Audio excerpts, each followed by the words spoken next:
আপনার এটা কি মানে কি চারা বলছে? লালতির হাইব্রিকেট।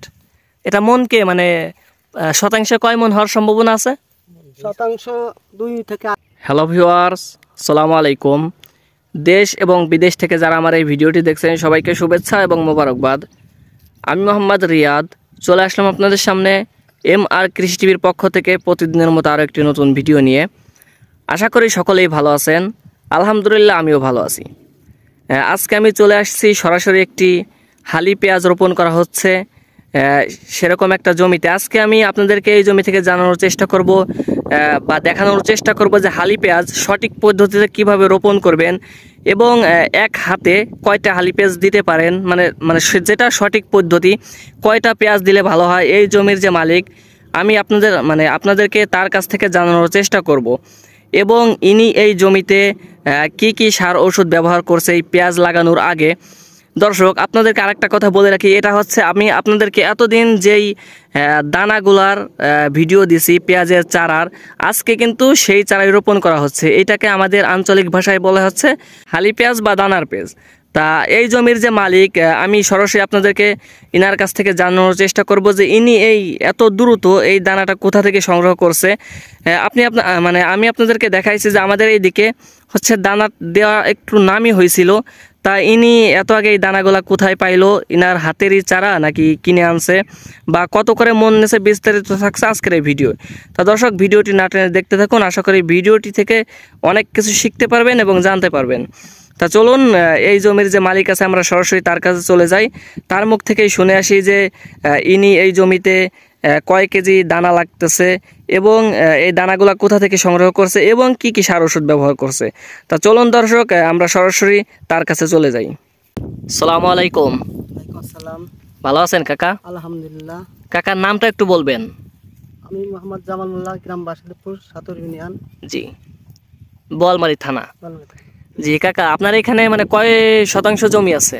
আমার 28 শতাংশ জমি আছে। এখানে 28 শতাংশ জমি আছে না? তা আপনি 28 শতাংশ জমিতে তো এই জমি চাষ করার আগে কিছু সার ওষুধ দিচ্ছেন। এই পেঁয়াজ যেহেতু আপনি মুড়ি কাটার হালি পেঁয়াজ লাগাবেন সেহেতু তো আপনি কিছু সার ওষুধ দিচ্ছেন কাকা। তা কি কি সার ওষুধ দিচ্ছেন? ইউরিয়া, পটাশ, টিএসপি, জিপ সার। জি জি, মানে এইখানে হচ্ছে 28 শতাংশ জমি। তা আপনি 28 শতাংশ জমিতে কি পেঁয়াজ লাগাবেন? 28 শতাংশ ধরেই। তা মানে 28 শতাংশ জমিতে কয় কেজি সার ওষুধ দিচ্ছেন সবকিছু মিলে? সবকিছু মিলে আমি 40 কেজি দিছি। 40 কেজি দিচ্ছেন। তা কিছু স্প্রে দিচ্ছেন নাকি? না, কোনো স্প্রে নাই? বা এই লাগানোর পরে কি কোনো স্প্রে দিতে হয়? হ্যাঁ, পরে দিতে হবে। লাগানোর কয়দিন পরে স্প্রে দিতে হয়? 21 দিন পর দেওয়া যায়। 21 দিন পরে। তাই পেঁয়াজ হইতে কাকা কতদিন সময় লাগে? এই হালি পেঁয়াজ হইতে কতদিন সময় লাগে? মাস 3 লাগে। 3 মাস। তা এই পেঁয়াজ মানে আমি তো অনেক জায়গায় দেখছি যে আমাদের এলাকায় এখনো দানা হয় নাই, এরকম দানা হয় নাই। তা আপনি এই দানাগুলা কি আপনার নিজেরই নাকি কিনে আনছেন কোথা থেকে? আমি এই হালি পেঁয়াজ দানা বাইরে তো আমি জোগাড় করছি। বাইরে থেকে কিনে আনছেন। যে কয় টাকা করে মন নিছে? আমি ঠুয়ো কিনেছি, অথবা এই 28 শতাংশ জমি ঠুয়ো কিনেছি হলো 12,000 টাকা দিয়ে। 12,000 টাকা দিয়ে 28 শতাংশের জন্য। তা আপনার মানে মনে হয় কি যে এই 28 শতাংশে 12,000 টাকা দানায় হয়ে যাবে? কিছু শর্ট খাবে। কিছু শর্ট খাবে। আনুমানিক সেই যতটুকু শর্ট খাবে সেটা মানে কত টাকা দানা লাগতে পারে? তাতে 1,000-5,000 টাকা লাগবে। আরো 5,000 টাকা লাগবে। তাতে টোটাল প্রায় 17-18,000 টাকা আপনার পড়ে যাবে শুধু দানা, এই দানাই। তা আপনার মোটামুটি 18 শতাংশ জমিতে, 28 শতাংশ জমিতে আনুমানিক সার ওষুধ দিয়ে মোট কয় টাকা খরচ হইতে পারে পেঁয়াজ উঠতে উঠতে? তাতে 1,025 চলে যাবে। 25,000 টাকা চলে যাবে সার ওষুধ দিয়ে। আপনার এই দানার একদম ফুল উঠা পর্যন্ত 25,000 টাকা লাগতে পারে। 25-30,000 টাকা লাগতে পারে আনুমানিক। তা কাকা আপনি হাতকে কয়টা দানা দিচ্ছেন? হাতকে আমি পিলি 4 করছি। জি জি। আর হাতকে ফেলাম নাকি 6টা করে হালি পেঁয়াজ। এই যে হাতকে 6টা করে হালি পেঁয়াজ দিচ্ছেন। আর পিলি হাতকে 4 পড়তেছে। আপনারা যদি দর্শক দেখেন এই পথে হচ্ছে হাতকে 4টা পিলি এবং এই লাগানো হচ্ছে হাতকে 6টা। তা এইটাইকে মানে মূলত এই 6টা ঘন হয়ে যায় না কাকা বেশি?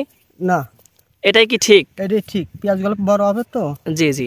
দর্শক দেখতে পাচ্ছেন যে আপনারা এই যে পেঁয়াজ কিভাবে লাগাইতেছে, আপনাদেরকে যদি একটু দেখাই দেখেন, হাতকে কিন্তু দর্শক 6টা করে পেঁয়াজ দেওয়া হচ্ছে। এবং আপনারা যদি এই পথে যে পিলিগুলা দেখেন, এই পিলি এই যে দেখেন, এই পিলিগুলা কিন্তু এক হাতে 4টা না কাকা? হ্যাঁ, হাতকে 4টা। হাতকে 4টা পিলি পড়ছে। তা এটা হচ্ছে আমাদের আঞ্চলিক ভাষায় যেটা বলে নাঙ্গল, এই নাঙ্গল দিয়ে এই পিলিগুলা টানা হয়। তাই দেখেন। তা যাই হোক কাকা, আপনার মূল্যবান সময় দেওয়ার জন্য আপনাকে অসংখ্য ধন্যবাদ। তা দর্শক, এই জমির যে মালিক, আমি ইনার কাছ থেকে আপনাদেরকে সরাসরি জানানোর চেষ্টা করলাম যে ইনি এই জমিতে কি কি সার ওষুধ ব্যবহার করছে এবং ইনার এই পেঁয়াজ শেষ পর্যন্ত উঠা পর্যন্ত কত টাকা খরচ হইতে পারে। কাকা আর একটা কথা, সেটা হচ্ছে যে এই কৃষক যাদেরকে নিয়ে লাগাইতেছেন এদের টাকা ধরে প্রায় 35,000 টাকার মতো লাগতে পারে আনুমানিক। সব খরচ দিয়ে 35,000 টাকার মতো লাগতে পারে। তাই 28% জমিতে আপনার এটা কি মানে কি চারা বলছে? লালতির হাইব্রিকেট। এটা মনকে মানে শতাংশে কয় মন হওয়ার সম্ভাবনা আছে?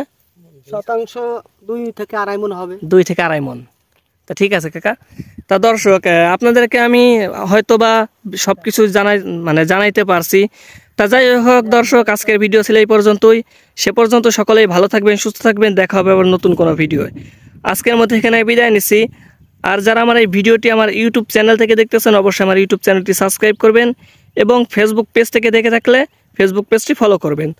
তা দর্শক, সকলেই ভালো থাকবেন, সুস্থ থাকবেন। আজকের মতো এখানে বিদায় নিচ্ছি। আসসালামু আলাইকুম।